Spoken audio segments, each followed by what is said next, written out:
IPL এর প্রথম পুরস্কার তো মাত্র 20 কোটি টাকা। আমি রিপিট করছি, মাত্র 20 কোটি টাকা। আমাদের কাছে এটা অনেক হতে পারে, কিন্তু তাদের কাছে এটা নগণ, কারণ এর 50% তো টিমের ওনারের কাছেই চলে যায়, আর 50% খেলোয়াড়দের মধ্যে ভাগ হয়, যেটা তাদের ইনকামের 10%ও হয়তো হবে না। আর এটা তো জাস্ট আমরা উপরে উপরে দেখছি, আসল টাকার খেলা তো হয় আমাদের চোখের আড়ালে। আপনি হয়তো ভাবছেন আইপিএল শুধু ব্যাট এবং বলের খেলা, কিন্তু বাস্তবে এটা ব্যাট বলের থেকেও বেশি তো টাকার খেলা। রিসেন্ট উদাহরণ হলো ক্রিকেটার ঋষভ পান্ত, যাকে লখনৌ সুপার জায়ান্ট এই 2025 সালের আইপিএল খেলার জন্য 27 কোটি টাকা দিয়ে কিনেছে। And so the player will remain with the Lucknow Super Giants at 27 crore.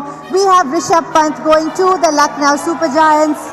তাহলে একবার ভাবুন লখনৌ সুপার জায়ান্ট এই আইপিএল সিজনে কত ইনকাম করে। এমনকি ভাইকম 18 অর্থাৎ জিও সিনেমা তাদের প্ল্যাটফর্মে আইপিএল শো দেখানোর জন্য 20,500 কোটি টাকা পে করেছে। তাহলে একবার ভাবুন জিও কোম্পানি এখান থেকে কত টাকা ইনকাম করছে। তাই এটা শুধু ক্রিকেটারদেরই খেলা নয়, এখানে অনেক বড় বিজনেস চলছে।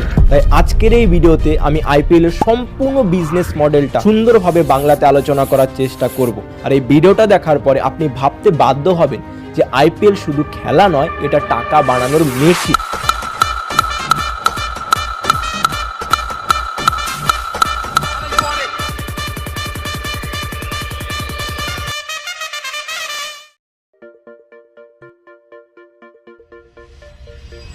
দেখুন, সবার উপরে বসে আছে বিসিসিআই, অর্থাৎ যার দ্বারা এই ক্রিকেট নিয়ন্ত্রণ হচ্ছে ইন্ডিয়াতে, যেটা পুরো বিশ্বের মধ্যে সব থেকে ধনী একটা ক্রিকেট। এখানে ইংল্যান্ড ক্রিকেট বোর্ডের রেভিনিউ 492 কোটি, অস্ট্রেলিয়ান ক্রিকেট বোর্ডের রেভিনিউ 658 কোটি এবং পাকিস্তানি ক্রিকেট বোর্ডের রেভিনিউ 458 কোটি। এদের সবার রেভিনিউ যোগ করলে হচ্ছে 1608 কোটি, কিন্তু বিসিসিআই একাই 20,686 কোটির একটা রেভিনিউ নিয়ে দাঁড়িয়ে আছে। কিন্তু এমন একটা সময় ছিল যখন বিসিসিআই বোর্ড সব থেকে গরিব একটা বোর্ড ছিল, যখন ইন্ডিয়ান ক্রিকেটাররা ইংল্যান্ডে খেলতে যেত তাদেরকে ভিখারির মতো ট্রিট করা হতো। কিন্তু যখন থেকে আইপিএল শুরু হয়েছে,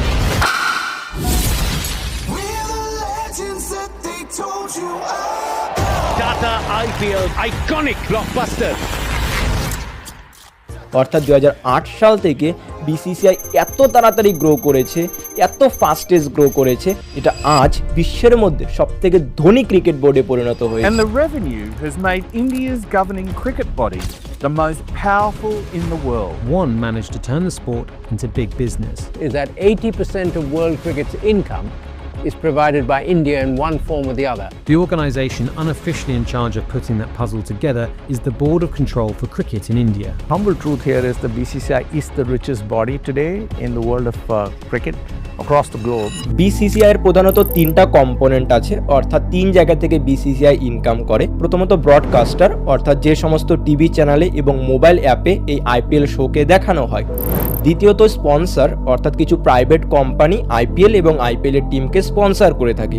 ওই ড্রেসে স্টেডিয়ামে যে সমস্ত কোম্পানির নাম আপনারা দেখতে পান সেগুলোই আইপিএল কে স্পন্সর করে থাকে। এবং 3 নাম্বারটা হলো আইপিএল টিম, যেটা কোনো ইন্ডিভিজুয়াল বা প্রাইভেট কোম্পানির দ্বারা কেনা হয়ে থাকে। যেমন 2021 সালে লখনৌ সুপার জায়ান্ট বিক্রি হয়েছিল 7,090 কোটি টাকা দিয়ে। বিসিসিআই এর সব থেকে বড় এবং প্রধান ইনকামের সোর্স হলো এই ব্রডকাস্টিং রাইট, অর্থাৎ কোন টিভি চ্যানেলে বা কোন মোবাইল অ্যাপে এই আইপিএল শোকে দেখানো হবে তার জন্য বড় বড় কোম্পানিরা কম্পিটিশন করে, যে যত বেশি টাকা অফার করবে সেই এই অধিকারটা পেয়ে যাবে, তাদের অফিসিয়াল টিভি চ্যানেল বা মোবাইল অ্যাপে এটাকে দেখানো হবে। যেমন টিভি রাইটসের জন্য সোনি কোম্পানি 2008 থেকে 2017 সালে মোট 8,200 কোটি টাকা পে করেছে এবং স্টার স্পোর্টস 2018 সাল থেকে 2022 সালের জন্য মোট 16,400 কোটি টাকা পে করেছে। এইভাবেই ডিজনি স্টার 2023 সাল থেকে 2027 সালের জন্য 23,575 কোটি টাকা পে করেছে। একবার জাস্ট 23,000 কোটি টাকা আপনার হাতে কল্পনা করুন,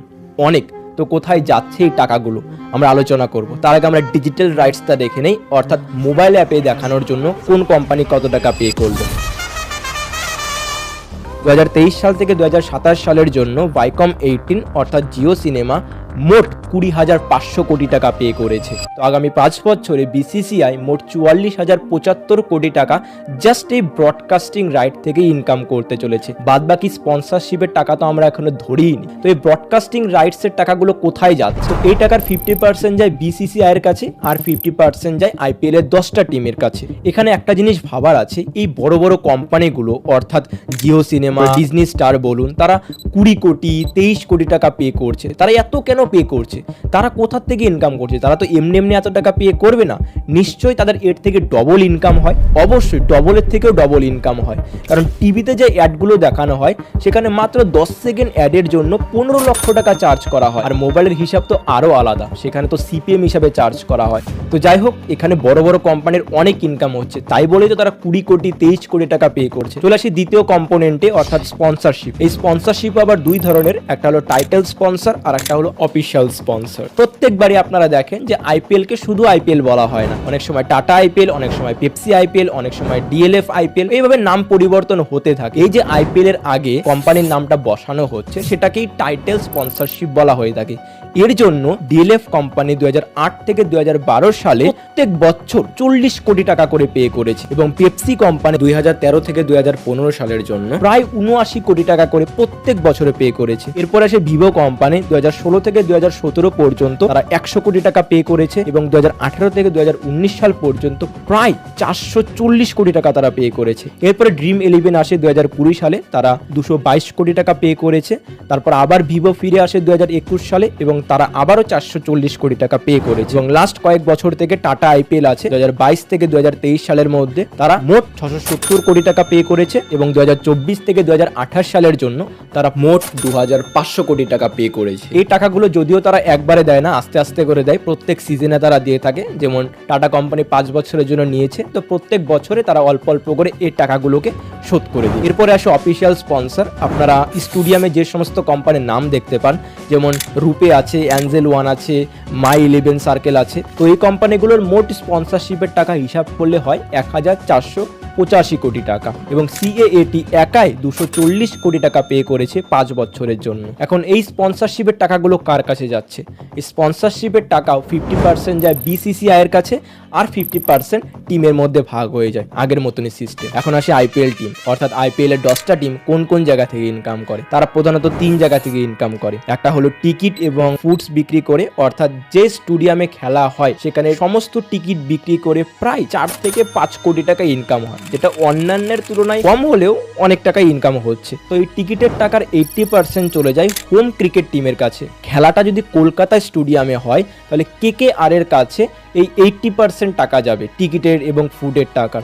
আর এটা যদি মুম্বাই হয় তাহলে মুম্বাই টিমের কাছে 80% টাকাটা যাবে, আর বাদবাকি 20% সেখানকার ক্রিকেট অ্যাসোসিয়েশনের কাছে চলে যাবে। তাদের 2 নম্বর ইনকামের সোর্স হলো স্পন্সর, অর্থাৎ তাদের ড্রেসে যে সমস্ত কোম্পানির নাম থাকে, টোটাল 10টা কোম্পানির নাম থাকে, তার মধ্যে জার্সিতে 6টা, প্যান্টে 2টা এবং ক্যাপে 2টা, সব মিলে এখান থেকেও তারা কয়েক কোটি টাকা ইনকাম করে নেয়। 3 নম্বর ইনকামের সোর্স হলো মার্চেন্ডাইজ, অর্থাৎ যখন কোনো ক্রিকেট লাভার স্টেডিয়ামে খেলা দেখতে যায় সে অনেক কিছু কিনতে পারে, ক্যাপ আছে, প্যান্ট আছে, কিরিংস আছে, মোবাইল কভার আছে, সেখানে টিমের ব্র্যান্ডিং করা থাকে, যার ফলে সেখান থেকেও এই আইপিএল এর টিমরা কিছু টাকা ইনকাম করে থাকে। এখন লাস্ট যে জায়গা থেকে ইনকাম হয় সেটা হলো পুরস্কার, আর সেটাই শুধু আমরা দেখি, সেটাই শুধু আমাদের চোখের সামনে হয়। বাদ বাকি টাকার খেলা কিন্তু আমাদের পিছনে হচ্ছে, আর ইন্টারনেটে সমস্ত কিছু অ্যাভেলেবেল আছে, কিন্তু আমরা সাধারণ মানুষ কেন দেখতে যাবো, তাই না? তো যাই হোক, ফার্স্ট প্রাইজ রাখা হয় 20 কোটি টাকা, এবং যে ফাইনালে হেরে যাবে তাকে দেওয়া হয় 13 কোটি টাকা। কোয়ালিফাইড ম্যাচ 2তে যে হেরে যাবে তাকে দেওয়া হয় 7 কোটি টাকা। এলিমিনেশন ম্যাচে যে হেরে যাবে তাকে দেওয়া হয় 6.5 কোটি টাকা। এই টাকার 50% যায় টিম ওনারের কাছে, অর্থাৎ যদি কেকেআর জিতে তাহলে শাহরুখ খান এখানে সম্পূর্ণ 50% টাকা পাচ্ছে,